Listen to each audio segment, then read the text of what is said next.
Recently, a friend was heading for a divorce. In fact, they are heading for a divorce. The process is not yet over. And the reason she told me sounded very genuine. I'm not getting into right wrong. So I said, why don't you go and see some counselor or marriage counselor or a therapist or uh, and then he went and saw a therapist, and he said, well, the therapist says this is the reason that you're giving, but genuinely this is not the reason. There is something hiding, and you're trying to cover that by giving this reason. The genuine reason could be something else, which forced him to introspect and think what was going wrong. And then I also realized, this is not from that relationship, that in many cases when a husband and wife don't agree about finances, it is about emotion. Because what happens if the boy has been from some very small town, and his father was, say, a pandit or a pujari or something like that, but the girl is a city bred girl, and she has been the daughter of a very successful man who's been a vice president and vice president in a bank. A mother is the vice president in the bank, father is a doctor, or any of such combination. So they're very successful. Whenever they've stepped down, they've always taken their own car. They don't even know what is to go by public transport. Take the boy, son of a pujari, but brilliant. He had got good educational qualifications, got scholarships, got educated, and they both met in, say, IIM, when they were doing their MBA, or any business school where they were doing their MBA. Now understand, the personalities are different because of the way they've been brought up, the way they've been. For this girl, she never had to wait for anything. Whatever she wanted, she got. For the guy, he had to wait. So when the girl suggests that they buy that she bought a 3,000 rupee footwear, or a 8,000 rupee footwear, he can't even understand, because that is what his mother spent over a lifetime on footwear. Right? So these kind of things happen, and this leads to financial stress. So what happens in the marriage is, the guy could be drinking, be abusive, being hitting her. I'm not justifying hitting, but the thing is not to say, oh, he's hitting me, therefore I'm leaving. The talk should have been had much earlier, and what manifests itself is not the real reason.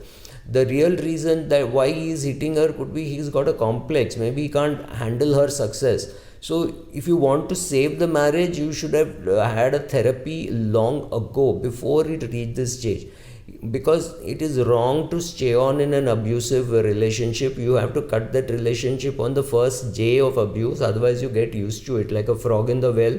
It takes 20 years to come out of an abusive marriage. It should not be that way, right? So same thing, women go through financial abuse, men go through financial abuse, where women say, you have to buy me a house, it has to be in my name, your parents can't stay with me. All this is financial abuse of the man, right? So men also get financially abused, women also get financially abused. I'm not sure, we're very far away from having a couple therapists who will sit with you and find out what is wrong in your financial relationship. Because I do think that 30, 40, 50, maybe 80% of divorces could be because of financial relationship. I'm not talking of those relationships where the man or women have developed interests outside of marriage.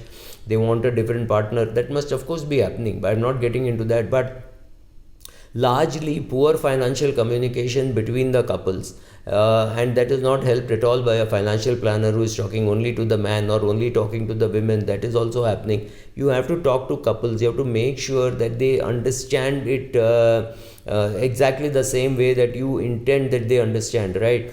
To do financial planning for men, you need a lot of knowledge. To do for women, you need a lot of knowledge. But to do financial counseling for couples, you need lot of courage and the willingness to lose AUM in case a fight occurs between them, right? So you have to have the guts to be able to sit together. You have to have the guts to be able to tell the wife your husband is talking through his hat, or vice versa. Or there are very many women who can't believe that they can't afford a better car, or they can't afford a bigger house. He is earning so much. he's earning so much but he's spending so much, right? You also took your annual vacation abroad, you took a second vacation just after COVID, you then wanted to buy a bigger car, a bigger house. All of that can't happen, and you also want your husband to come back early. This whole combination is not going to happen. Women who give up their jobs saying, oh, my husband is earning enough so I don't need to earn, fine, but have you have that attitude? Will you be able to ask your husband money for buying a new dress, or will you feel guilty saying, oh, I'm not earning so I should not be asking, right? So decide to create your own portfolio, decide to create his portfolio separately, your portfolio separately. Decide that for expenses less than 2000 rupees we will not argue too much, but for giving a loan to a friend, I will ask you. If my friend asks for a loan, I will ask my wife whether it is okay to give, because we are not doing financial planning. I hate the word financial planning now. We are doing joint family money communication. Everybody should understand what's happening. There could be some things which you want to not tell your wife about, something which you do, that may be fine, but large financial decisions which you don't appreciate, wife changing jobs, husband changing jobs, husband deciding to leave the job and start his own business, this has to come with a lot of talking between the two and with the help of an advisor. Even small things which you think are small could be irritating your wife, saying, why are we incurring this expense, why are we not incurring this expense, right? So sit, don't be judgmental, talk to each other, use a financial consultant for this. And if you don't do all this, tomorrow it could lead to the need for a financial therapy. I've seen this when husband and wife sit together and talk about money. Suddenly their voices go up, which means they can't hear each other because they don't want to hear each other. They're sitting next to each other, remember. And their voices going up means I'm not able to convey my idea to you, therefore I'm shouting. That is the reason why children get hit.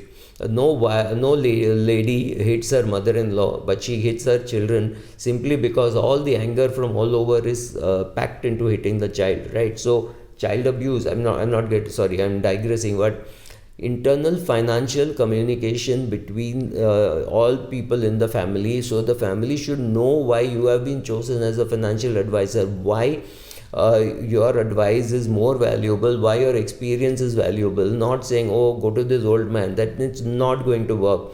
Your children working with the same financial advisor with whom you work